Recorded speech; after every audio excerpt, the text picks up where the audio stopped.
Hi, welcome back to Axel Learning. If you're new here, welcome. We provide free access to math techniques, shortcuts, and many more. In today's video, we'll be learning a faster way how to multiply any number near 10.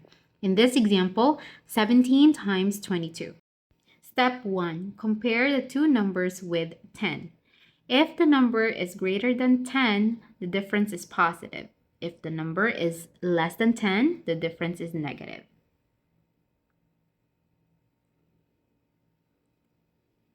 So 17 minus 10 is equal to positive 7.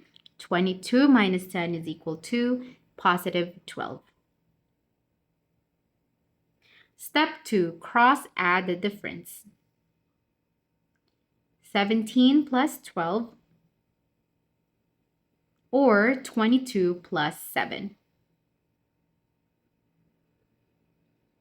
which is equal to 29.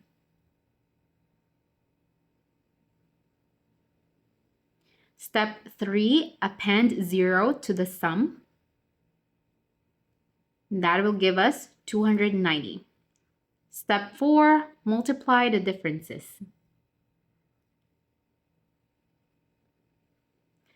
7 times 12 equals 84. Step 5, add the numbers. 290 plus 84 equals 374, and that's the final answer. So 17 times 22 equals 374. Let's see if you can try it yourself. If you like this video, push the like button and subscribe for more math techniques.